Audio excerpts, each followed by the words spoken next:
Okay, നമസ്കാരം. Third semester degree എക്സാമിനേഷൻസിൽ BCOM and BBA രണ്ടുപേർക്കും വരുന്ന ബേസിക് ന്യൂമറിക്കൽ മെത്തേഡ്സ് എന്ന് പറയുന്ന പേപ്പറിൻ്റെ ക്വസ്റ്റ്യൻ പേപ്പർ ഡിസ്കഷനാണ് നമ്മളിവിടെ ചെയ്തുകൊണ്ടിരിക്കുന്നത്. തേർഡ് സെമസ്റ്ററിലെ ബേസിക് ന്യൂമറിക്കൽ മെത്തേഡ്സ് എന്ന് പറയുന്ന ഈ പേപ്പർ വളരെ ഇമ്പോർട്ടൻ്റ് ആയിട്ടുള്ളൊരു പേപ്പറാണ്. അത് മാത്തമാറ്റിക്സ് ആയിട്ട് കൂടുതൽ റിലേറ്റ് ചെയ്ത് വരുന്ന നമ്മുടെ കോമേഴ്സിൽ വരുന്നൊരു പേപ്പറാണ്. ഓക്കെ, അപ്പോൾ അത് എങ്ങനെയാണ് കഴിഞ്ഞ വർഷം 2021 നവംബറിൽ നടന്ന എക്സാമിനേഷനിൽ, കഴിഞ്ഞ വർഷം നടന്ന എക്സാമിനേഷനിൽ എങ്ങനെയാണ് ചോദ്യങ്ങളുടെ പാറ്റേൺ എങ്ങനെയാണ് വന്നതെന്നും എന്തൊക്കെയാണ് ചോദിച്ചതെന്നൊക്കെ നമുക്കൊന്ന് നോക്കാം. ഓക്കെ, അപ്പോൾ 3 സെക്ഷനായിട്ട് തന്നെയാണ് ഈ ഒരു ക്വസ്റ്റ്യൻ പേപ്പർ ഉള്ളത്. Section A, section B and section C. Section എയും സെക്ഷൻ ബിയും സീലിംഗ് വരുന്ന ഭാഗങ്ങളാണ്. അതുകൊണ്ട് തന്നെ അതിലെ എല്ലാ ക്വസ്റ്റ്യൻസും അറ്റംപ്റ്റ് ചെയ്യാനായിട്ട് ശ്രമിക്കുക. സെക്ഷൻ എയിൽ മൊത്തത്തിൽ നിങ്ങൾക്ക് മൊത്തം 15 ചോദ്യങ്ങളാണ് ഉള്ളത്. ഓരോ ചോദ്യവും 3 മാർക്ക് വീതമാണ് ലഭിക്കുക. അപ്പോൾ സെക്ഷൻ എയിൽ നിങ്ങൾക്ക് മാക്സിമം കിട്ടാവുന്ന മാർക്ക് എത്രയാണെന്ന് വെച്ച് കഴിഞ്ഞാൽ 30 മാർക്കാണ് മാക്സിമം സീലിംഗ് നമുക്ക് ലഭിക്കുന്നുള്ളൂ. പക്ഷേ 45 മാർക്കിന് ഉള്ള ചോദ്യങ്ങൾ അവിടെ കിടക്കുന്നുണ്ട്. അതുകൊണ്ട് തന്നെ മാക്സിമം ചോദ്യങ്ങൾ എഴുതാനായിട്ട് അറ്റംപ്റ്റ് ചെയ്യാനായിട്ട് ശ്രമിക്കുക. പ്രത്യേകിച്ച് ഇതൊരു പ്രോബ്ലം പേപ്പർ ആയതുകൊണ്ട് പകുതി ശരിയായി വരുന്ന ഉത്തരങ്ങളൊക്കെ ഒരുപാട് വരും. അതുകൊണ്ട് എല്ലാ ചോദ്യങ്ങളും അറ്റംപ്റ്റ് ചെയ്യാനായിട്ട് ശ്രമിക്കുക. അപ്പോൾ നമുക്ക് ഓരോ ചോദ്യങ്ങൾ എന്തൊക്കെയാണെന്നുള്ളത് നമുക്ക് ആദ്യം തന്നെ സെക്ഷൻ എയിൽ നോക്കാം. ആദ്യം തുടർച്ചയായിട്ട് വരുന്ന 8 ചോദ്യങ്ങൾ ശ്രദ്ധിക്കാം. ആദ്യം തുടർച്ചയായിട്ട് വരുന്ന 8 ചോദ്യങ്ങൾ, 15 ചോദ്യങ്ങളിൽ ആദ്യം തുടർച്ചയായിട്ട് വരുന്ന 8 ചോദ്യങ്ങളും തിയറി ചോദ്യങ്ങളാണ്. തിയറി ബേസ്ഡ് ആയിട്ടുള്ള ക്വസ്റ്റ്യൻസ് ആണ്. അപ്പോൾ തിയറി വളരെ ഇമ്പോർട്ടൻ്റ് ആണ്. പ്രോബ്ലം പേപ്പർ ആണെങ്കിൽ പോലും തിയറി പഠിക്കുക എന്നുള്ളത് വളരെ ഇമ്പോർട്ടൻ്റ് ആണ്. ആദ്യത്തെ ചോദ്യം ശ്രദ്ധിക്കാം. ടൈം വാല്യൂ ഓഫ് മണി, ഇൻട്രസ്റ്റിൻ്റെ ചാപ്റ്ററിലുള്ള ടൈം വാല്യൂ ഓഫ് മണി എന്താണെന്നുള്ളതാണ് ചോദ്യം വരുന്നത്. രണ്ടാമത്തത് എന്താണ് കൺവേർഷൻ പീരീഡ്, എന്താണ് എന്നാണ് രണ്ടാമത്തെ ചോദ്യം. മൂന്നാമത്തത് എന്താണ് കോഎഫിഷ്യന്റ് ഓഫ് വേരിയേഷൻ എന്നുള്ളതാണ്. നാലാമത്തെ ചോദ്യം എന്താണ് അസ്യൂംഡ് മീൻ മെത്തേഡ് എന്നുള്ളതാണ്. ഓക്കെ, ഇനി അത് കഴിഞ്ഞിട്ട് അഞ്ചാമത്തെ ചോദ്യം എന്താണ് പോസിറ്റീവ് സ്ക്യൂനെസ് എന്നുള്ളതാണ്. ആറാമത്തെ ചോദ്യം എന്താണ് മോഡ് എന്നുള്ളതാണ്. ഏഴാമത്തെ ചോദ്യം എന്താണ് ജോമെട്രിക് പ്രോഗ്രഷൻ എന്നുള്ളതാണ്. എട്ടാമത്തെ ചോദ്യം എന്താണ് കർട്ടോസിസ് എന്നുള്ളതാണ്. അപ്പോൾ ഇതിൻ്റെ ആൻസേഴ്സ് നമുക്ക് നോക്കാം. അപ്പോൾ ഇത് ഓരോന്നും എന്താണ് കുറേ ക്വസ്റ്റ്യൻസ് സ്റ്റാറ്റിൻ്റെ ഭാഗത്ത് നിന്ന് വന്നിട്ടുണ്ട്. ഇതിൽ എന്താണ് ടൈം വാല്യൂ ഓഫ് മണി, അതേമാതിരി കൺവേർഷൻ പീരീഡ്, കുറച്ച് കാര്യങ്ങളൊക്കെയാണ് എന്ത് വന്നിരിക്കുന്നത് നമ്മുടെ മാത്സിൻ്റെ ഭാഗത്ത് നിന്ന് വന്നിരിക്കുന്നത്. അപ്പോൾ ഇതിൻ്റെ ഓരോന്നിൻ്റെ ആൻസർ നമുക്കൊന്ന് പരിശോധിക്കാം. ഓക്കെ, അപ്പോൾ ആദ്യത്തെ ചോദ്യത്തിന് ആൻസർ ഇവിടെ കൊടുത്തിരിക്കുന്നത് ശ്രദ്ധിക്കുക.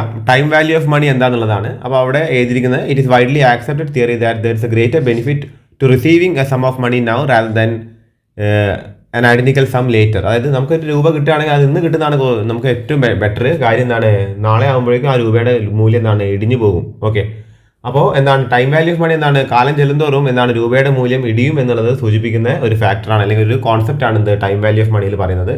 അതാണ് ഇവിടെ എഴുതിയിരിക്കുന്നത്. നിങ്ങൾ ഈ ഒരു തിയറി വായിച്ചു നോക്കുക. ഓക്കെ, ഇനി എന്താണ് കൺവേർഷൻ പീരീഡ് എന്താണ്? അത് refers to the period of time between interest പേയ്മെന്റിന്റെ ടൈം എന്താണ് വരുന്ന ഇന്റർവെൽ പീരീഡ് ആണ് എന്ത് ഇൻട്രസ്റ്റ് പേയ്മെന്റ് ഇന്റർവെൽ പീരീഡ് ആണ് ശരിക്കും കൺവേർഷൻ പീരീഡ് ആയിട്ട് പറഞ്ഞത്. It is how often the interest is calculated over the term of loan or investment. It must be determined for each year or fraction of A year. അതായത് ഇത് എങ്ങനെയാണത് interest period എങ്ങനെയാണ് convert ചെയ്യുക എന്നുള്ളതാണ്. Okay, interest പീരീഡിൽ വരുന്നത് രണ്ടും ഒരേ ചാപ്റ്ററിൽ നിന്ന് വരുന്ന ചോദ്യങ്ങളാണ്. അത് കഴിഞ്ഞിട്ട് എന്താണ് കോഎഫിഷ്യന്റ് ഓഫ് വേരിയേഷൻ എന്നുള്ളതാണ് അടുത്ത ചോദ്യം. അപ്പോൾ കോഎഫിഷ്യന്റ് ഓഫ് വേരിയേഷൻ എന്താണെന്നുള്ളത് ഇവിടെ കൊടുത്ത് ശ്രദ്ധിക്കുക. It is a measure of relative variability ആണ്. It is a ratio of the standard deviation to the mean or average. It is the probability theory. It is in probability theory and statistics, the coefficient of variation or CV also known as relative standard deviation. അപ്പോൾ ഇതിന് മറ്റൊരു പേരാണ് relative standard deviation എന്നുള്ളത്. is a standardized measure of dispersion of a probability distribution or frequency distribution. probability distributionൻ്റെയോ അല്ലെങ്കിൽ frequency ഡിസ്ട്രിബ്യൂഷൻ്റെയോ എന്താണ് ഒരു relative measure ആണെന്ത് ഈ പറയുന്നത് കോഎഫിഷ്യന്റ് ഓഫ് വേരിയേഷൻ എന്നുള്ളത്. അത് നിങ്ങൾ കൃത്യമായിട്ട് പഠിച്ചു വെക്കുക. അപ്പോൾ ചോദിച്ചൊരു ചോദ്യം ഇതാണ്, അതിൻ്റെ ആൻസർ ഇതാണ് എന്ന് നോക്കി വെച്ചേക്കുക. ഇനി അടുത്തത് എന്താണ് അസ്യൂംഡ് മീൻ എന്നുള്ളതായിരുന്നു.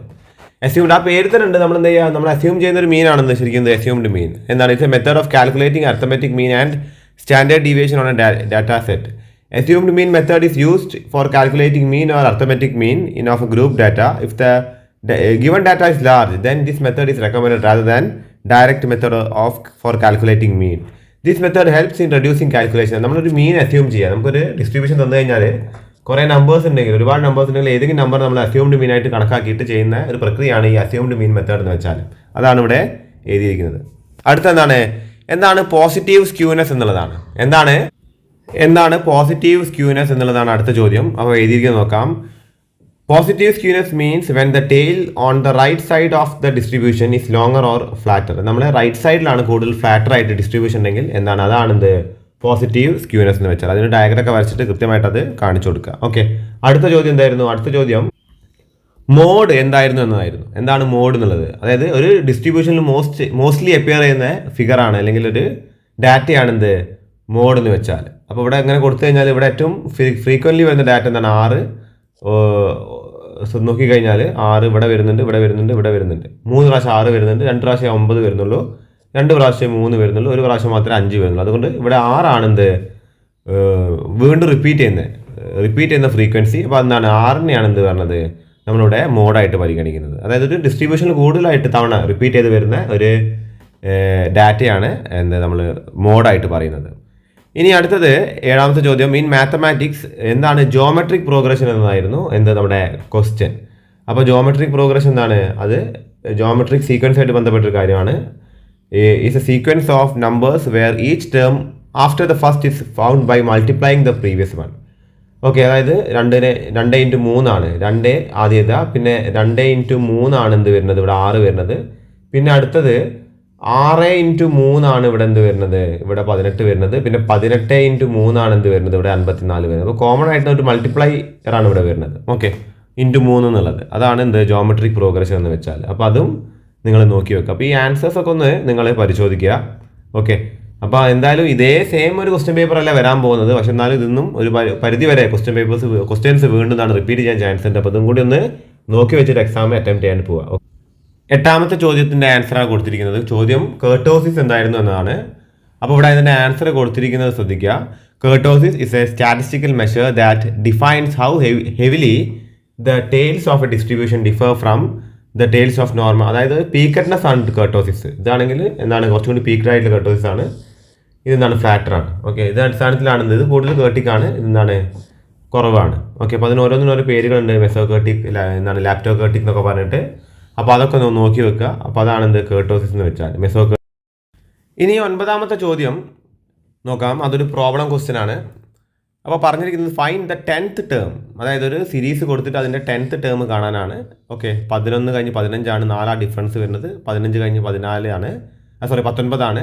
പിന്നെ 19 കഴിഞ്ഞ് 23 ആണ്. കോമൺ ഡിഫറൻസ് ഇവിടെ എത്രയാണ് വരുന്നത്? 4 വരുന്നത്. ഫസ്റ്റ് ടേം എന്ന് വെച്ചാൽ 11 ആണ് വരുന്നത്. ഇതിൻ്റെ 10th ടേം കാണാനാണ് ചോദ്യം. വളരെ സിമ്പിളായിട്ടൊരു ചോദ്യം. അപ്പോൾ ഇതിൻ്റെ ആൻസർ എങ്ങനെയാണ് വരിക? a+n-1 × d. അപ്പോൾ നമ്പർ എത്രയാണ്? 10th ടേം കാണാനാണ് പറഞ്ഞത് അല്ലേ?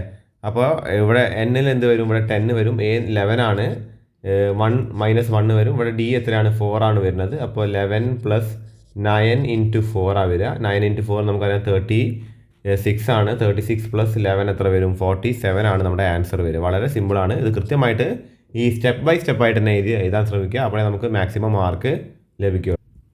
അടുത്ത ചോദ്യം നോക്കാം. ചോദ്യം number 10. In how many years will a sum of ₹4,000 yield a simple interest of ₹1,440 at 12% per annum. അതായത് ഒരു സമ്മ് 4000 രൂപ നിക്ഷേപിച്ച് കഴിഞ്ഞാൽ പ്രതി വർഷം നമുക്ക് 12% പലിശ കിട്ടുകയാണെങ്കിൽ ഇൻട്രസ്റ്റ് എപ്പോഴാണ്, എത്ര വർഷം കഴിയുമ്പോഴാണ് 1440 രൂപയാകുക എന്നുള്ളതാണ് ചോദ്യം. ഓക്കെ, അപ്പോൾ നിങ്ങളിവിടെ ശ്രദ്ധിക്കുക. ആദ്യം തന്നെ സിമ്പിൾ ഇൻട്രസ്റ്റിൻ്റെ ഇക്വേഷൻ നിങ്ങൾ നോക്കി വെക്കുക. എന്താണ്? പ്രിൻസിപ്പൽ ഇൻറ്റു റേറ്റ് ഇൻറ്റു ടൈമാണ് സിമ്പിൾ ഇൻട്രസ്റ്റ് എന്ന് വെച്ചാൽ. ഓക്കെ, ഈ റേറ്റിന് എന്ത് ചെയ്യണം? നമ്മൾ 100 കൊണ്ട് ഡിവൈഡും ചെയ്യണം. ഓക്കെ, അപ്പോൾ ഇവിടെ സിമ്പിൾ ഇൻട്രസ്റ്റ് ഇവിടെ കിട്ടിയിരിക്കുന്നത്, ഇൻട്രസ്റ്റ് കിട്ടി 1440 രൂപ കിട്ടി. പ്രിൻസിപ്പൽ ഇവിടെ 4000 രൂപയാണ്. ടൈമാണ് നമുക്കറിയാത്തത്. റേറ്റ് എന്താണ്? 12% റേറ്റ് വന്നിരിക്കുന്നത്. അപ്പോൾ നമ്മൾ സബ്സ്റ്റിറ്റ്യൂട്ട് ചെയ്യുക. ആദ്യം ഇങ്ങനെ എഴുതി വെക്കുക. ഓക്കെ, അത് കഴിഞ്ഞിട്ട് നമ്മൾ സബ്സ്റ്റിറ്റ്യൂട്ട് ചെയ്യുന്ന നേരത്ത് എന്താണ്? T will be equal to 3 years. ഓക്കെ, അപ്പോൾ ഇങ്ങനെയാണ് നമ്മുടെ നമ്പർ ഓഫ് ഇയേഴ്സ് നമ്മളിവിടെ കാൽക്കുലേറ്റ് ചെയ്യുന്നത്. കാര്യം എന്താണെന്ന് വെച്ചാൽ ആദ്യം നിങ്ങൾ 4000 × 12 ചെയ്യുക. അപ്പോൾ എന്താണ് ആ എമൗണ്ട് ഇൻറ്റു എന്താണ് T divide by 100 is equal to 1440. എന്നിട്ട് എന്ത് ചെയ്യുക? ഈ എമൗണ്ട് ഇങ്ങോട്ട് എടുക്കുക. ഇതിനിങ്ങോട്ടേക്ക് നമ്മൾ കൊടുത്തിട്ട് നിങ്ങൾ എന്ത് ചെയ്യുക? എമൗണ്ട് കൃത്യമായിട്ട് കണക്കാക്കുക. 3 വർഷമാണ് വരിക. ഓക്കെ, ഇത് വളരെ സിമ്പിളായിട്ടുള്ളൊരു ക്വസ്റ്റ്യൻ ആണ്. ശ്രദ്ധിക്കുക, നിങ്ങൾ കാൽക്കുലേറ്റ് മീൻ ആണ്. വളരെ എന്താണ് ഒരു നോർമൽ ഡിസ്ട്രിബ്യൂഷൻ, ഒരു സാധാ ഡിസ്ട്രിബ്യൂഷൻ തന്നു, ഫ്രീക്വൻസി ഒന്നും ഇല്ലാത്ത. ഇതിന്ന് എന്ത് കാണാൻ, മീന് കാണാം 1 2 3 4 5 6 ആൻഡ് 7. അപ്പോൾ ഇതെല്ലാം കൂടി ആഡ് ചെയ്ത് 7 കൊണ്ട് ഡിവൈഡ് ചെയ്ത് എന്ത് കിട്ടും, നമുക്ക് മീൻ ലഭിക്കും. ഓക്കെ, ഇതിൻ്റെ ആൻസർ എങ്ങനെയാണ് കിട്ടിയിരിക്കുന്നത് നോക്കാം. അതിൻ്റെ ആൻസർ ഇത് അവിടെ കിട്ടിയിരിക്കുന്നത് ശ്രദ്ധിക്കുക നിങ്ങൾ. Mean is equal to sum of the observation divide by number of observation. എല്ലാം കൂടി ആഡ് ചെയ്യുക, 7 കൊണ്ട് ഡിവൈഡ് ചെയ്യുക, 47 7 കൊണ്ട് ഡിവൈഡ് ചെയ്താൽ 6.71 നമ്മുടെ ആൻസർ ലഭിക്കണം. അടുത്ത ചോദ്യം നോക്കാം. What is coefficient of range? റേഞ്ചിൻ്റെ കോ എഫിഷ്യൻ്റ് എങ്ങനെയാണ് കണക്കാക്കുക എന്നുള്ളതാണ്. റേഞ്ച് എങ്ങനെയാണ് കണക്കാക്കുക? L-S ആണ് റേഞ്ച്. അപ്പോൾ L-S ഡിവൈഡ് ബൈ L+S ആണ് എന്ത്, കോഎഫിഷ്യൻ്റ് ഓഫ് റേഞ്ചിൻ്റെ കാൽക്കുലേഷൻ. അതിൻ്റെ തിയറിയാണ് ചോദിച്ചിരിക്കുന്നത്. ഓക്കെ, അപ്പോൾ അതിൻ്റെ തിയറി ഇത് അവിടെ കൊടുത്തിരിക്കുന്നു. Range is defined as the difference between maximum and minimum value in A set of data and coefficient of range is the relative measure of dispersion of the range. It is defined as the relative measure of distribution based on the range of any given data set, which is the difference between the maximum and minimum value in given set. Okay, അപ്പോൾ അതാണ് range എന്ന് വെച്ചാൽ.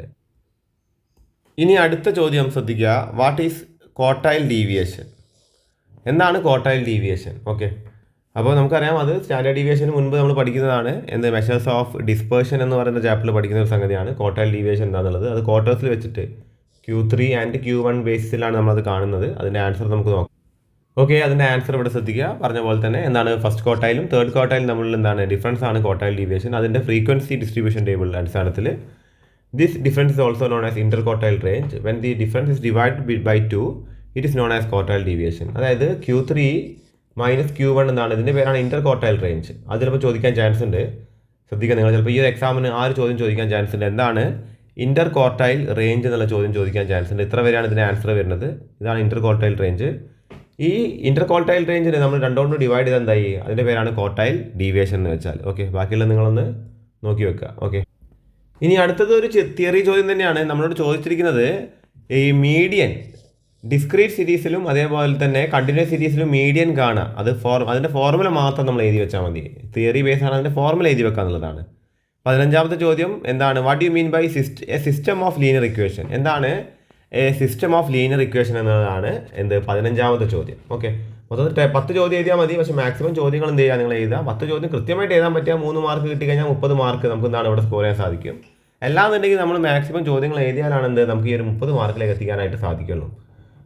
30 മാർക്കാണ് part A, 30 മാർക്കാണ് part B, അത് കഴിഞ്ഞിട്ട് 20 മാർക്കാണ് part സിയിൽ വരുന്നത്. ഓക്കെ, അപ്പോൾ നമ്മുടെ 14ാമത്തെ ചോദ്യം എന്തായിരുന്നു, ഡിസ്ക്രീറ്റ് സീരീസിലും നമ്മുടെ ഇൻഡിവിജ്വൽ സീരീസിലും കണ്ടിന്യൂസ് സീരീസിൽ എങ്ങനെയാണ് മീഡിയൻ കാണുക എന്നുള്ളതാണ്. അപ്പോൾ ഡിസ്ക്രീറ്റ് സീരീസിൽ ഇങ്ങനെയാണ് മീഡിയൻ കാണുക, ഡിസ്ക്രീറ്റിലും ഇൻഡിവിജ്വലിലും നമ്മൾ ഏകദേശം മീഡിയൻ ഈ ഒരു ഇക്വേഷൻ വെച്ചിട്ടാണ് കാണുക. ഓക്കെ, ഇനി കണ്ടിന്യൂസ് സീരീസ് കണ്ടിന്യൂസ് സീരീസ് ആണെങ്കിൽ നമ്മൾ ഈ ഒരു ഇക്വേഷൻ വെച്ചിട്ടാണ് മീഡിയൻ കാണാറുള്ളത്. ആ ഇക്വേഷൻ കൃത്യമായിട്ട് പഠിച്ചു വെക്കുക. L divided by n/2 - CF divide by F into H ആണ്. ഓക്കെ, അത് ഹൈ ക്ലാസ് ആണ്. ഇവിടെ എന്താണ്, ഇത് ഫ്രീക്വൻസി ആണ്. ഇത് N എന്ന് വെച്ചാൽ നമ്പർ ഓഫ് ഒബ്സർവേഷൻ ആണ്. L എന്ന് വെച്ചാൽ ലോവർ ലിമിറ്റ് ആണ്. ഓക്കെ, അപ്പോൾ ഇതാണ് മീഡിയൻ കാണേണ്ട ഇക്വേഷൻ. അത് കഴിഞ്ഞിട്ട് A system of linear equation എന്തായിരുന്നു എന്നായിരുന്നു അടുത്ത ചോദ്യം. അപ്പോൾ അതിൻ്റെ ചോദ്യത്തിൻ്റെ ആൻസർ അവിടെ കൊടുത്തിരിക്കുന്നത് is just A set of 2 or more linear equations. അതായത് 2 അതിൽ കൂടുതലോ ലീനിയർ ഇക്വേഷൻസിൻ്റെ ഒരു സെറ്റിനെയാണ് സിസ്റ്റം ഓഫ് ലീനിയർ ഇക്വേഷൻ എന്ന് പറയാം. ഓക്കെ, 2 അല്ലെങ്കിൽ അതിൽ കൂടുതലോ ലീനിയർ ഇക്വേഷൻസിൻ്റെ ഒരു സെറ്റിനെയാണ് ലീനിയർ ഇക്വേഷൻ സിസ്റ്റം എന്ന് പറയാം. In mathematics A system of linear equation is A collection or more linear equations involving. ഇനി സെക്ഷൻ ബി, ഇതും 30 മാർക്കിന് ആണ് ടോട്ടൽ സീലിംഗ് വരുന്നത്. 6 മാർക്കാണ് ഓരോ ചോദ്യങ്ങൾ ക്യാരി ചെയ്യുന്നത്. ടോട്ടൽ നമുക്ക് 8 ചോദ്യങ്ങൾ വരുന്നുണ്ട്. ഓക്കെ, അപ്പോൾ 48 മാർക്കിനുള്ള ചോദ്യങ്ങൾ ഉണ്ട്. 30 മാർക്കാണ് സീലിംഗ് വരുന്നത്. മാക്സിമം ചോദ്യങ്ങൾ അറ്റംപ്റ്റ് ചെയ്യാൻ ശ്രമിക്കുക. പ്രത്യേകിച്ചും സെക്ഷൻ ബിയിൽ വളരെ ഇമ്പോർട്ടൻ്റ് ആണ്. പകുതി മാർക്കുകൾ കിട്ടാനുള്ള ചാൻസ് വളരെ കൂടുതലാണ്. പകുതി അറിയുന്ന ചോദ്യങ്ങൾ വരാനുള്ള ചാൻസ് വളരെ കൂടുതലാണ്. അപ്പോൾ 16ാമത്തെ ചോദ്യം ശ്രദ്ധിക്കാം.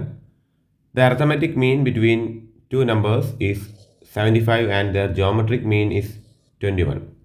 2 നമ്പേഴ്സ് തമ്മിലുള്ള അർത്തമെറ്റിക് മീന് 75ഉം അതിൻ്റെ ജോമെട്രിക് മീന് 21ഉമാണ്. ഏതൊക്കെയാണ് നമ്പേഴ്സ് എന്നുള്ളതാണ്. അപ്പോൾ ചോദ്യം ശരിക്കും ഇക്വേഷൻ്റെ ചോദ്യമാണ് ചോദിച്ചിരിക്കുന്നത്. ചോദ്യം ശരിക്കും ലീനിയർ ഇക്വേഷൻസ് എന്നാണ് ചോദ്യം വന്നിരിക്കുന്നത്. അപ്പോൾ ആദ്യം അർത്തമെറ്റിക് മീൻ 75 ജോമെട്രിക് മീൻ രണ്ട് നമ്പേഴ്സിൻ്റെയും 21. അപ്പോൾ എയും ബിയും ആയിട്ട് നമ്പേഴ്സിന് എടുക്കാം. അപ്പോൾ അർത്തമെറ്റിക് മീൻ കാണണമെങ്കിൽ A+B /2 ആണ് 75 വരുന്നത്. ഓക്കെ, അപ്പോൾ ഈ 2 അങ്ങോട്ടേക്ക് എടുത്താൽ എന്തായി? 150 ഇൻറ്റു 2 വരുമ്പോൾ A+B = 150. A will be = 150 minus B. അത് കഴിഞ്ഞിട്ട് നോക്കുകയാണെങ്കിൽ geometric mean √A into B = 21 ആണ്. ഓക്കെ, അപ്പോൾ AB എന്താവും? 21ൻ്റെ സ്ക്വയർ ആവും. അപ്പോൾ എന്താണ് 441 ആവും. അപ്പോൾ A B = 441. അത് കഴിഞ്ഞിട്ട് നിങ്ങൾ സബ്സ്റ്റിറ്റ്യൂഷൻ മെത്തേഡ് എടുത്തിട്ട് എന്ത് ചെയ്യുക? ഇക്വേഷൻ സോൾവ് ചെയ്യുക. അപ്പോൾ എൻ്റെ നമ്പർ 147 ബീൻ്റെത് 3 കിട്ടും. അപ്പോൾ നിങ്ങളിവിടെ ശ്രദ്ധിക്കുക, അർത്തമെറ്റിക് മീൻ 75 രണ്ട് നമ്പറിൻ്റെയും കൂടി വരുന്നത്. അപ്പോൾ ഇവിടെ A = 150 മൈനസ് B ആണ് ഇവിടെ നമുക്ക് ലഭിക്കുന്നത്. അപ്പോൾ A+B 150 വരണം. ഓക്കെ, അത് കഴിഞ്ഞിട്ട് ഇവിടെ താഴെ നമ്മൾ ഇക്വേഷൻ നോക്കുന്ന നേരത്ത് A എത്രയാണ്? 441 / B ആണ് വരുന്നത്. ഓക്കെ, അപ്പോൾ 441 ഡിവൈഡ് ചെയ്യാൻ പറ്റുന്ന നമ്പർ ഏതാണെന്ന് നോക്കുക. അപ്പോൾ ഇവിടെ B 3 വന്നു കഴിഞ്ഞാൽ A എന്ത് വരും? 147 വരും. ആ 3 നമ്മൾ ബിയിലേക്ക് എടുത്തു കഴിഞ്ഞാൽ എന്താണ്? 441 147 എല്ലാം ഡിവൈഡ് ചെയ്യുമ്പോൾ 147 എമൗണ്ട് കിട്ടുക. ഓക്കെ, അപ്പോൾ ആ ഒരു കാൽക്കുലേഷൻ വൈസിൽ നമ്മൾ സബ്സ്റ്റിറ്റ്യൂട്ട് ചെയ്തിട്ട് കൃത്യമായിട്ട് ചെയ്ത് നോക്കുക. ഓക്കെ, അപ്പോൾ 147 എൻ്റെ വാല്യൂ വരിക, ബീൻ്റെ വാല്യൂ 3 വരിക. അത് കഴിഞ്ഞിട്ട് 17ാമത്തെ ചോദ്യം ശ്രദ്ധിക്കാം. റേഞ്ചും കോഎഫിഷ്യൻ്റ് ഓഫ് റേഞ്ചും ആണ് കാണാൻ പറഞ്ഞിരിക്കുന്നത്. വളരെ സിമ്പിളാണ്. റേഞ്ച് L-S ആണ്, കോഎഫിഷ്യൻ്റ് L-S /L+S ആണ്. അപ്പോൾ ലാർജസ്റ്റ് വാല്യൂ വരുന്നത് എത്രയാണെന്ന് നോക്കുക. അവിടെ ലാർജസ്റ്റ് വാല്യൂ 61.4 വരുന്നത്. സ്മോളസ്റ്റ് വാല്യൂ വരുന്നത് 13.6 ആണ്. അപ്പോൾ അതിൻ്റെ ആൻസർ ഇവിടെ കൊടുത്തിരിക്കുന്നു. റേഞ്ചിൻ്റെ ഇക്വേഷൻ കൊടുത്തിരിക്കുന്നു. L-S ആണ്. Highest value minus smallest value ആണ്. 61.4 മൈനസ് 13.6 47.8. കോഎഫിഷ്യൻ്റ് ഈ 47.8 എന്ത് ചെയ്യുക? L+S കൂടി ആയിട്ട് ആഡ് ചെയ്തിട്ട് ഡിവൈഡ് ചെയ്യുക. അപ്പോൾ L-S കൊടുത്തിരിക്കുന്നത് എത്രയാണ്? 47.8 ആണ്.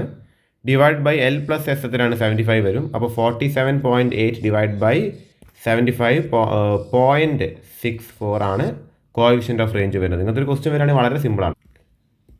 അടുത്തത് തിയറി ക്വസ്റ്റ്യൻ ആണ്. What you mean by compound interest and how it is different from simple interest? എന്താണ് കോമ്പൗണ്ട് ഇൻട്രസ്റ്റ്? അതെങ്ങനെയാണ് സിമ്പിൾ ഇൻട്രസ്റ്റിൽ നിന്നും ഡിഫറെൻറ്റ് ആവുന്നത് എന്നാണ് ചോദ്യം. കോമ്പൗണ്ട് ഇൻട്രസ്റ്റ് എന്താണ് എന്നുള്ള ആൻസറാണ് ഇവിടെ കൊടുത്തിരിക്കുന്നത്. എന്താണ്? Compound interest is the addition of interest to the principal sum of a loan or deposit, or in other words interest on interest ആണ് കോമ്പൗണ്ട് ഇൻട്രസ്റ്റ്. അത് റീഇൻവെസ്റ്റിംഗ് ഇൻട്രസ്റ്റ് ആണ് വരുന്നത്. പിന്നെ എന്താണ്? പ്രിൻസിപ്പളിലേക്ക് ഇൻട്രസ്റ്റ് ആഡ് ആയിക്കൊണ്ടിരിക്കും, അതിൻ്റെ പുറത്ത് ഇൻട്രസ്റ്റ് നമുക്ക് ലഭിച്ചുകൊണ്ടിരിക്കും. അപ്പോൾ ഇൻട്രസ്റ്റ് എക്രൂ ആയി ചെയ്യും എന്ത്? കോമ്പൗണ്ട് ഇൻട്രസ്റ്റിൽ. ഓക്കെ, അതാണ് കോമ്പൗണ്ട് ഇൻട്രസ്റ്റ് എന്താണെന്ന് വെച്ചാൽ. ഇനി സിമ്പിൾ ഇൻട്രസ്റ്റും കോമ്പൗണ്ട് ഇൻട്രസ്റ്റും തമ്മിലുള്ള വ്യത്യാസമാണ് നോക്കേണ്ടത്.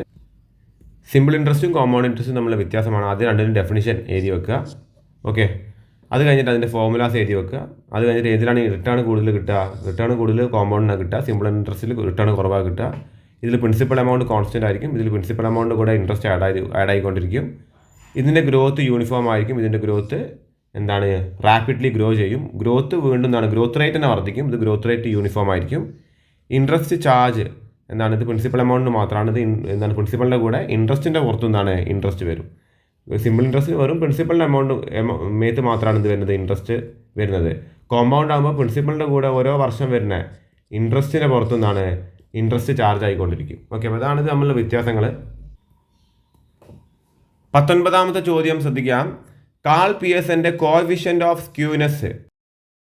19ാമത്തെ ചോദ്യം ശ്രദ്ധിക്കാം. Karl Pearson's coefficient of skewness കൊടുത്തിട്ടുണ്ട് 0.21, മീന് കൊടുത്തിട്ടുണ്ട് 43, മീഡിയൻ 40 കൊടുത്തിട്ടുണ്ട്. കാണാൻ പറഞ്ഞിരിക്കുന്നത് കോഎഫിഷ്യന്റ് ഓഫ് വേരിയേഷൻ ആണ്. ആൻസർ ശ്രദ്ധിക്കുക. സ്ക്യൂനെസ് കൊടുത്തിട്ടുണ്ട് 0.21, മീൻ കൊടുത്തിട്ടുണ്ട് 43, മീഡിയൻ 40 കൊടുത്തിട്ടുണ്ട്. സ്ക്യൂനെസിൻ്റെ ഇക്വേഷൻ ഇവിടെ എഴുതി വെക്കുക. 3 into mean minus median divided by standard deviation ആണ് സ്ക്യൂനെസിൻ്റെ equation. 3 into mean minus median divide by standard deviation ആണ് ഇക്വേഷൻ വരുന്നത്. അപ്പോൾ സ്ക്യൂനെസിൻ്റെ വാല്യൂ വരുന്നത് 0.21 ആണ്. 3 ഇൻറ്റു മീൻ കൊടുത്തിരിക്കുന്നത് 45 ആണ്, മീഡിയൻ 40 ആണ്. സ്റ്റാൻഡേർഡ് ഡീവിയേഷൻ ക്വസ്റ്റ്യനിൽ കൊടുത്തിട്ടില്ല. ഓക്കെ, അപ്പോൾ സ്റ്റാൻഡേർഡ് ഡീവിയേഷൻ കാണുന്നുണ്ടെങ്കിൽ എന്താണ്, നമ്മൾ സ്റ്റാൻഡേർഡ് ഡീവിയേഷൻ ആണെങ്കിൽ 3 ഇൻറ്റു 45 മൈനസ് 43 ആണ്, മീൻ 43 ആണ്. 43 മൈനസ് 40 ഡിവൈഡ് ബൈ ഈ എമൗണ്ട് എടുത്ത് ഇങ്ങോട്ടേക്ക് ഇടുക 0.21. ഓക്കെ, അപ്പോൾ സ്റ്റാൻഡേർഡ് ഡീവിയേഷൻ നമുക്ക് കിട്ടും 42.875. അപ്പോൾ കോഎഫിഷ്യൻ്റ് ഓഫ് വേരിയേഷൻ കിട്ടണമെന്നുണ്ടെങ്കിൽ standard deviation divide by mean into 100 ആ വരിക. സ്റ്റാൻഡേർഡ് ഡീവിയേഷൻ നമുക്ക് കിട്ടി 42.875, മീൻ 43 ആണ്, ഇൻറ്റു 100 99.67 ആണ്. വളരെ സിമ്പിളായിട്ട്. അടുത്ത ചോദ്യം, mister Thomas invested an amount of rupees 13,900 divided in 2 different schemes of A and B at a simple interest rate 14% and 11% per annum respectively. If the total amount of simple interest is earned in 2 years be rupees 3,508, what was the amount invested in scheme B? Okay, അതായത് 2 സ്കീമുകളിലായിട്ട് 13,900 രൂപ mister Thomas invest ചെയ്തിരിക്കുന്നു. അതിൽ ഒന്നിന് എക്ക് കിട്ടുന്ന simple interest എന്ന് വെച്ചാൽ 14%, ബിക്ക് കിട്ടുന്ന simple interest 11%. Total amount simple interest 2 വർഷം കൊണ്ട് ഇത്രയും കിട്ടിയിട്ടുണ്ടെങ്കിൽ സ്കീം ബിയിൽ മാത്രം ഇൻവെസ്റ്റ് ചെയ്ത എമൗണ്ട് എത്രയാണെന്നുള്ളതാണ്. ഇക്വേഷനായിട്ട് ബന്ധപ്പെട്ട ക്വസ്റ്റ്യനാണ്, നിങ്ങൾ ശ്രദ്ധിക്കുക. ഓക്കെ, അപ്പോൾ അതിലിങ്ങനെയാണ് ചെയ്യേണ്ടത്. സ്കീം എയിൽ എക്സ് റുപ്പീസ് ആണെങ്കിൽ സ്കീം ബിയിൽ എന്ത് വരും, 13,900 മൈനസ് എക്സ് റുപ്പീസാണ് വരിക. ഓക്കെ, അപ്പോൾ എക്സ് ഇൻറ്റു ഇതിൻ്റെ ശതമാനത്തെ 14% ആണ്, ഇതിന് 11% ആണ്. 2 വർഷത്തേക്കാണ് എമൗണ്ട്, സിമ്പിൾ ഇൻട്രസ്റ്റ് ആണ്. ഡിവൈഡ് ബൈ 2 വരുമ്പോൾ കിട്ടുന്ന എമൗണ്ട് എത്രയാണ്, 3,508 ആണ്. ഓക്കെ, അപ്പോൾ ഇങ്ങനെ വെച്ച് ചെയ്യുന്ന നേരത്ത് നമുക്ക് ഇക്വേഷനായിട്ട് വരുന്ന നേരത്ത് എങ്ങനെ വരും എന്ന് വെച്ചാൽ 28x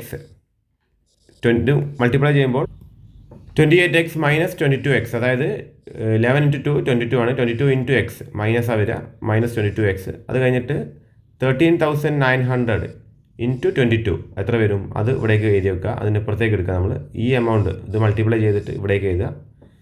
എന്നിട്ട് 100 ഇൻറ്റു എന്താണ്, നമ്മൾ 3,508 വരിക. അത് 35,800 വരിക.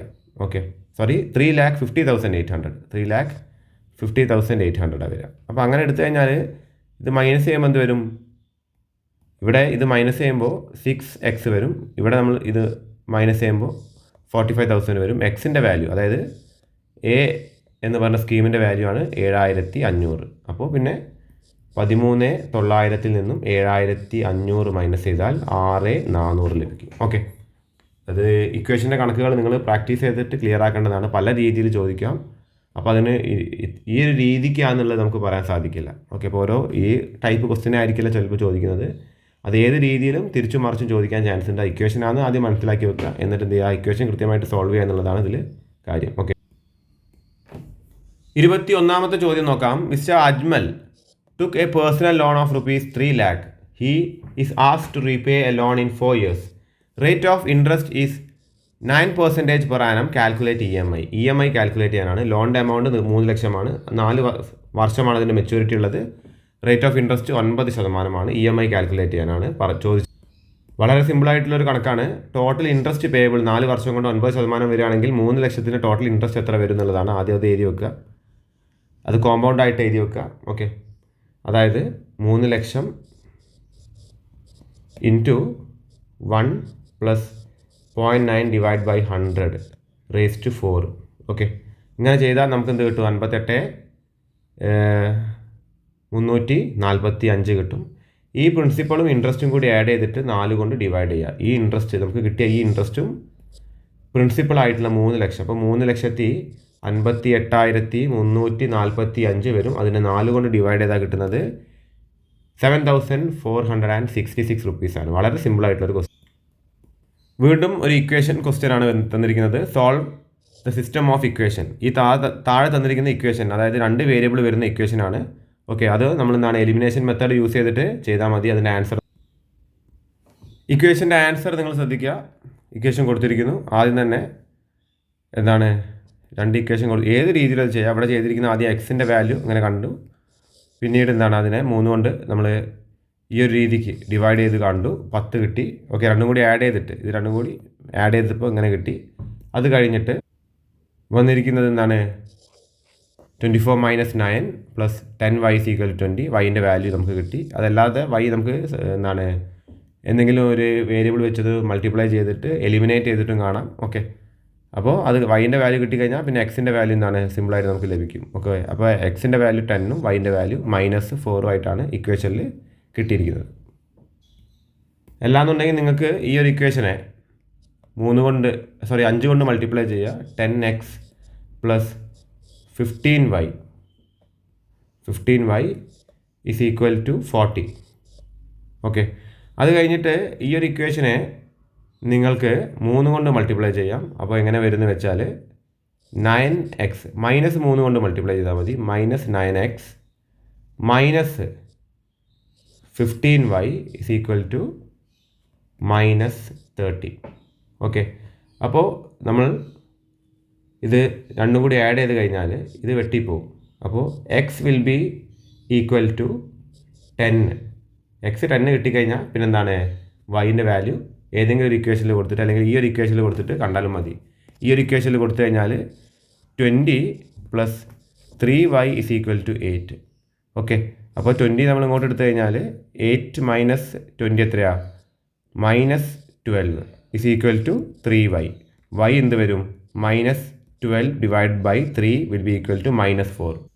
അതായിരിക്കും കുറച്ചും കൂടി നിങ്ങൾക്ക് ചെയ്യാനായിട്ട് എളുപ്പമുണ്ടാവുക. ഓക്കെ, കൊടുത്തിരിക്കുന്ന നമ്മുടെ സ്കീമിൽ കൊടുത്തിരിക്കുന്ന സൊല്യൂഷനെക്കാട്ടും കുറച്ചും കൂടി ഈ ഒരു രീതിക്ക് ചെയ്യുന്നതായിരിക്കും നന്നാവുക.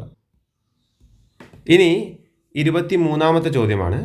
Mean deviation and coefficient of mean deviation കാണാനാണ് പറഞ്ഞിരിക്കുന്നത്. ഈ ഒരു സീരീസിൻ്റെ ഈ ഒരു സീക്വൻസിൻ്റെ മീൻ ഡീവിയേഷനും അതേപോലെ തന്നെ കോഎഫിഷ്യൻ്റ് ഓഫ് മീൻ ഡീവിയേഷനുമാണ് കാണാൻ ചോദിച്ചിരിക്കുന്നത്. അപ്പോൾ മീൻ ഡീവിയേഷനാണ് ആദ്യം കാണേണ്ടത്. ആദ്യം മീൻ ഡീവിയേഷൻ കാണുന്നതിന് മുൻപായിട്ട് മീൻ കാണുക, സീക്വൻസ് എല്ലാം കൂടി ആഡ് ചെയ്യുക, നമ്പേഴ്സ് അല്ലെങ്കിൽ നമ്പർ ഓഫ് ഐറ്റംസ് ആയിട്ട് ഡിവൈഡ് ചെയ്യുക. 9 മീൻ കിട്ടിയിരിക്കുന്നത്. അത് കഴിഞ്ഞിട്ട് ഓരോന്നിനും ഡീവിയേഷൻ നോക്കാം. 9 മീൻ കിട്ടിക്കഴിഞ്ഞാൽ 3 എത്ര വരും? ഈ മീനിൽ നിന്ന് എത്ര ഡീവിയേറ്റ് ചെയ്തിരിക്കുന്നത്? 6 ആണ്. 6 ഡിഫറൻസ് മീനിൽ നിന്നും 3ൻ്റെ ഡിഫറൻസ് എത്രയാണ്? 6 ആണ്. 6ന് ഡിഫറൻസ് 3 ആണ്. 6ന് ഡിഫറൻസ് 3 ആണ്. 7 2. അതേപോലെ 8 1 ആണ്. 11 2 ആണ്. ഈ നമ്മൾ നെഗറ്റീവ് വാല്യൂസ് ഡീവിയേഷൻ നമ്മൾ ഇങ്ങനെയാണ് എഴുതുക. കാര്യം നെഗറ്റീവ് വാല്യൂസ് നമ്മളിവിടെ ഇൻക്ലൂഡ് ചെയ്യേണ്ട. 15 ആണെങ്കിൽ 6 വരിക, 16 ആണെങ്കിൽ 7 വരിക. ഈ ഡീവിയേഷൻ എല്ലാം കൂടി ആഡ് ചെയ്യാം, അത് 30 വരും. അതിനെ നമ്പർ ഓഫ് ഐറ്റംസായിട്ട് ഡിവൈഡ് ചെയ്ത് കഴിഞ്ഞാൽ 3.75 അതാണ് മീൻ ഡീവിയേഷൻ. ഇനി കോഎഫിഷ്യൻ്റ് ഓഫ് മീൻ ഡീവിയേഷൻ കിട്ടണമെങ്കിൽ മീൻ ഡീവിയേഷൻ ഡിവൈഡ് ബൈ മീനാണ് വരിക. Okay, 3.75 / 9 which is equal to 0.4167. Okay, ഇനി സെക്ഷൻ സിയിലേക്ക് നമ്മൾ കിടക്കുന്നത് 3rd സെക്ഷനാണ്. അപ്പോൾ സെക്ഷൻ എയിലും സെക്ഷൻ ബിയിലും സീലിംഗ് വരുന്നുണ്ടായിരുന്നു. പക്ഷേ സെക്ഷൻ സിയിൽ സീലിംഗ് വരുന്നില്ല. സെക്ഷൻ സിയിൽ നമ്മൾ ഏതെങ്കിലും 2 ചോദ്യങ്ങൾ എടുത്ത് എഴുതിയാൽ മാത്രം മതി. 10 മാർക്കിനാണ് ചോദ്യങ്ങൾ വരുന്നത്. ഓക്കെ, ആദ്യം തന്നെ ചോദിച്ചിരിക്കുന്നത് തിയറി ക്വസ്റ്റ്യൻ ആണ്. വളരെ സിമ്പിളാണ്. What are the requisites of a good average? എന്താണ് ഒരു ഗുഡ് ആവറേജിന് requisites? List out the merits and demerits of arithmetic mean. Explain the empirical relationship between mean, median and mode with suitable example. അതായത് ഒരു good average, ഇതൊക്കെ averages ആണ്. മീൻ ആണെങ്കിലും mode ആണെങ്കിലും median ആണെങ്കിലും ഒക്കെ ആവറേജസ് ആണ്. അതേപോലെ തന്നെ അർത്തമാറ്റിക് മീനിൻ്റെ മെറിറ്റ്സും ഡിമെറിറ്റ്സും എടുത്ത് എഴുതാൻ പറയുന്നു. പിന്നെ മീൻ, മീഡിയൻ ആൻഡ് മോഡ് തമ്മിലുള്ള റിലേഷൻഷിപ്പാണ് ചോദിച്ചിരിക്കുന്നത്. ആൻസർ നിങ്ങൾ നോട്ട് ചെയ്ത് വെക്കുക. One of the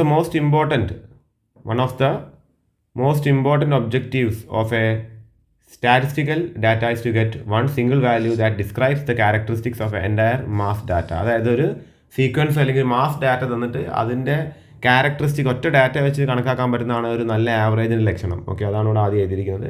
such a value is called central value of an average. An average is a single value that represents the group of value. അതായത് ഒരു ഗ്രൂപ്പ് ഓഫ് വാല്യൂന് റെപ്രസെൻറ്റ് ചെയ്യുന്നതായിരിക്കണം ഒരു single value, അതായിരിക്കണം ഒരു average. അപ്പോൾ അതാണ് കൊടുത്തിരിക്കുന്നത്. അപ്പോൾ അതിനെക്കുറിച്ചുള്ള കാര്യങ്ങളാണ് ഇവിടെ എഴുതിയിരിക്കുന്നത്. നോട്ട് ചെയ്ത് വെക്കുക. ഇനി ഒരു ഗുഡ് ആവറേജ് ആൻഡ് റിക്വസിറ്റ്സ് ആണ്. അത് വളരെ സിമ്പിൾ ആയിരിക്കണം, ഈസി ആയിരിക്കണം, കമ്പ്യൂട്ട് ചെയ്യാൻ സുഖമായിരിക്കണം. അത് എക്സ്ട്രീം വാല്യൂസിനെ വല്ലാണ്ട് ബാധിക്കരുത്. അത് റിജിഡ് ആയിരിക്കരുത്. It should be rigidly define. അത് റിജിഡ് ആയിരിക്കണം. പിന്നെന്താണ്, അത് ഫർദർ ആൽജിബ്രൈക് ട്രീറ്റ്മെൻറ്റിന് സാധിക്കുന്നതായിരിക്കണം. അത് സാമ്പിളിങ്ങിനൊക്കെ സൂട്ടബിൾ ആയിരിക്കണം.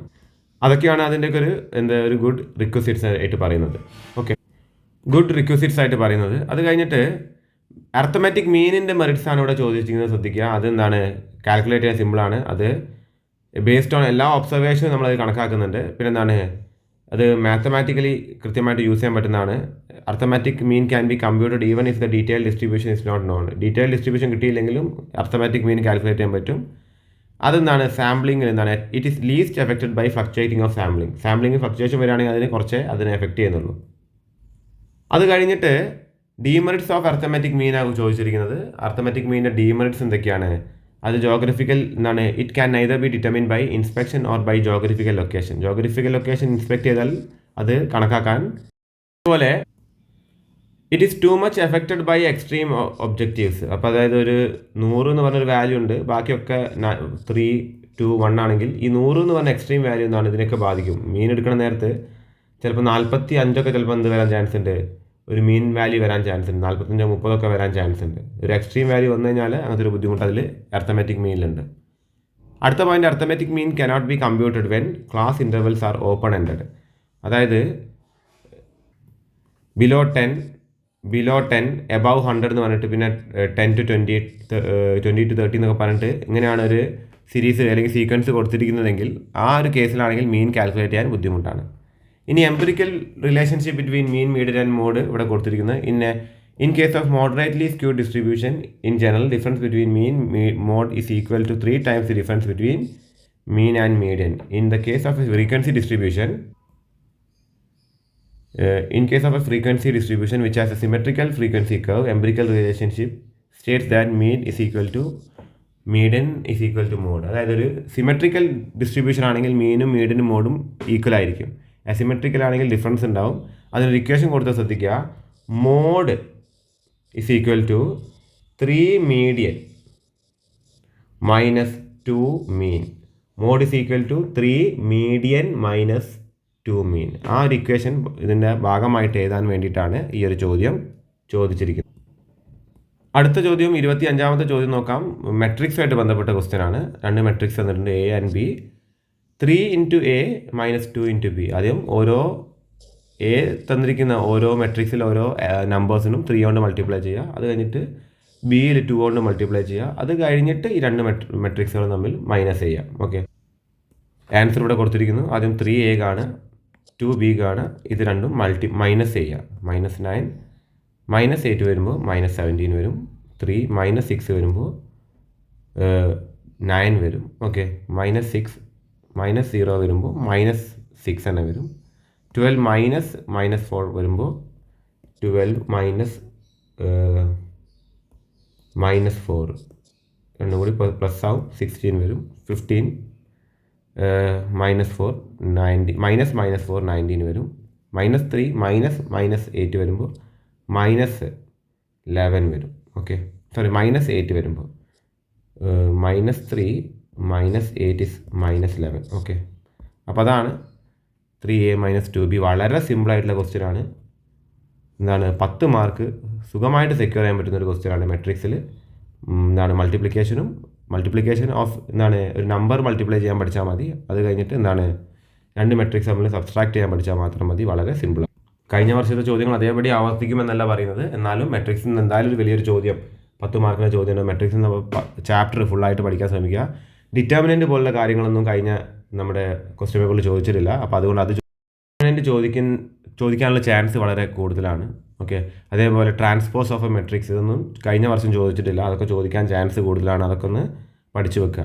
26ാമത്തെ ചോദ്യം എന്താണ്, solve the equation by Cramer's rule. 3 equation കൊടുത്തിട്ടുണ്ട്. ക്രാമേഴ്സ് റൂൾ വഴി സോൾവ് ചെയ്യുക എന്നുള്ളതാണ്. വളരെ സിമ്പിളാണ്. ആ ക്രാമേഴ്സ് റൂളിന് ഒരൊറ്റ പെർട്ടിക്കുലർ ഫോർമുല ഉണ്ട്. അത് പഠിച്ചു വെച്ചാൽ ഏത് തരം ഇക്വേഷൻസ് കിട്ടിയാലും നമുക്ക് സുഖമായിട്ട് സോൾവ് ചെയ്യാൻ സാധിക്കും. ഓക്കെ, അപ്പോൾ നമ്മൾ ക്രാമേഴ്സ് റൂൾ പ്രകാരം എന്താണ്, അത് കൃത്യമായിട്ട് ഓരോന്നും എലിമിനേറ്റ് ചെയ്തിട്ട് എഴുതി വെക്കുക. അത് കഴിഞ്ഞിട്ട് എന്താണ് എക്സിൻ്റെയും വൈൻ്റെയും വാല്യൂ, സെഡിൻ്റെയും വാല്യൂ കൃത്യമായിട്ട് നമ്മൾ കാണുക. ഓക്കെ, ആ ക്രാമേഴ്സ് റൂള് കൃത്യമായിട്ട് പഠിച്ചു വെക്കുക. ഓക്കെ, അപ്പോൾ ക്രാമേഴ്സ് റൂൾ എങ്ങനെയാണ് കണക്കാക്കുക എന്നുള്ളത് വളരെ സിമ്പിളാണ്. നിങ്ങൾ എന്ത് ചെയ്യുക, ഇവിടെ കൊടുത്തിരിക്കുന്ന ഒരു വീഡിയോ കണ്ടാൽ ക്രാമേഴ്സ് റൂൾ എങ്ങനെയാണ് കണക്കാക്കുക എന്നുള്ളത് കൃത്യമായിട്ട് മനസ്സിലാകും. അതേപോലെ ക്രാമേഴ്സ് റൂൾ കാണേണ്ട വീഡിയോ ഡിസ്ക്രിപ്ഷനിൽ ഞാൻ കൊടുത്തു വെക്കുന്നുണ്ട്. അത് ചെറിയൊരു വീഡിയോ ആണ്. അത് കണ്ടു കഴിഞ്ഞാൽ നിങ്ങൾക്ക് ക്രാമേഴ്സ് റൂൾ പ്രകാരം എങ്ങനെയാണ് ഇക്വേഷൻ ക്ലിയർ ചെയ്യുക എന്നുള്ളത് വളരെ സിമ്പിളായിട്ട് മനസ്സിലാവും. അത് കഴിഞ്ഞിട്ട് ശ്രദ്ധിക്കുക നിങ്ങൾ, ലാസ്റ്റ് ചോദ്യം, the following data gives the number of vehicles sold by major Toyota showroom in a day was recorded for 10 working days. Find the interquartile range, quartile deviation and its coefficient. അപ്പോൾ interquartile റേഞ്ചും എന്താണ് വരുന്നത്, Q3 - Q1 ആണ്. Okay, അത് കഴിഞ്ഞിട്ട് quartile deviation divide by 2 കിട്ടിയ quartile ഡീവിയേഷനായി. പിന്നെ എന്ത് ചെയ്യുക, അതിൻ്റെ coefficient Q3 - Q1 divide by Q3 + Q1. അപ്പോൾ Q3 Q1 ഇതൊന്ന് കാണുക. എന്നിട്ട് എന്ത് ചെയ്യുക, ഇൻ്റർക്വാർട്ടൈൽ റേഞ്ച്, ക്വാർട്ടൈൽ ഡീവിയേഷൻ, അതിൻ്റെ കോഎഫിഷ്യൻറ്റ് കാണുക. സൊല്യൂഷൻ നിങ്ങൾ ശ്രദ്ധിക്കുക. ഓക്കെ, ഡാറ്റ സെറ്റ് ഇങ്ങനെ എഴുതിയിരിക്കുന്നു. അത് നമ്മൾ ഓർഡർ തന്നെ ആദ്യം എഴുതണം. നമ്മൾ മീഡിയൻ കാണുന്ന പോലെയാണ് ക്വാർട്ടൈൽ ഡീവിയേഷൻ കാണേണ്ടത്. അപ്പോൾ Q1 കാണുക, Q3 കാണുക, ക്വാർട്ടൈൽ ഡീവിയേഷൻ കാണുക, കോഎഫിഷ്യൻ്റ് ഓഫ് ക്വാർട്ടൈൽ ഡീവിയേഷൻ കാണുക. ഇത് രണ്ടുമാണ്. ഇത് Q3 മൈനസ്, അതായത് 13.7 22 - 13.7 ആണ് ഇൻ്റർ ക്വാർട്ടൈൽ റേഞ്ച് ഇവിടെ കൊടുത്തിരിക്കുന്നത്. അപ്പോൾ അത്രയും കാര്യങ്ങളാണ് ഈ ഒരു ക്വസ്റ്റ്യൻ പേപ്പറിൽ ഡിസ്കസ് ചെയ്യാനായിട്ടുള്ളത്. BNMൻ്റെ എല്ലാ പ്രോബ്ലത്തിൻ്റെ എല്ലാ ചോദ്യങ്ങളും അടങ്ങുന്ന പ്ലേലിസ്റ്റ് ഞാനിവിടെ ഡിസ്ക്രിപ്ഷനിൽ കൊടുക്കുന്നുണ്ട്. അപ്പോൾ അതിൽ നിങ്ങൾക്ക് ഇഷ്ടമുള്ള മെട്രിക്സ് ആണെങ്കിലോ അല്ലാന്നുണ്ടെങ്കിൽ ഇക്വേഷൻസ് ആണെങ്കിലോ എല്ലാ തരത്തിലുള്ള ചോദ്യങ്ങൾ അല്ലെങ്കിൽ എല്ലാ കോൺസെപ്റ്റുകളും അതിൽ പറഞ്ഞിരിക്കുന്നുണ്ട്. അപ്പോൾ ആ പ്ലേലിസ്റ്റ് നിങ്ങൾ ചെക്കൗട്ട് ചെയ്യുക.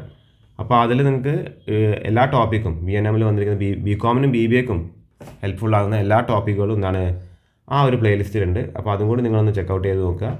പിന്നെ നമ്മൾ നേരത്തെ പറഞ്ഞിരിക്കുന്ന എന്താണ് എക്സ്ക്ലൂസീവായിട്ട് നമ്മുടെ ക്രാമേഴ്സ് റൂൾ, അതും സെപ്പറേറ്റ് ആയിട്ട് തന്നെ ലിങ്ക് ആയിട്ട് തന്നെ അതിൽ താഴെ കൊടുക്കാം. അതും ആ പ്ലേലിസ്റ്റിൽ അടങ്ങുന്ന ഒരു വീഡിയോ ആണ്. അതൊന്ന് ചെക്കൗട്ട് ചെയ്ത് നോക്കുക. എന്തെങ്കിലും ഡൗട്ട് ഉണ്ടെങ്കിൽ, ഓക്കെ, എങ്ങനെയാണ് ഇതൊക്കെ കാൽക്കുലേറ്റ് ചെയ്യാൻ ഡൗട്ട് ഉണ്ടെങ്കിൽ അത് വളരെ ബേസിക് കാര്യങ്ങൾ പറയുന്ന ഒരു വീഡിയോ ആണ്. ഓക്കെ, അപ്പോൾ വേറെ എന്തെങ്കിലും ഡൗട്ട് ഉണ്ടെങ്കിൽ നിങ്ങൾ എന്ത് ചെയ്യുക, കമൻറ്റ് ബോക്സിൽ അത് കമൻറ്റ് ചെയ്യുക. Okay, then thank you for watching the video.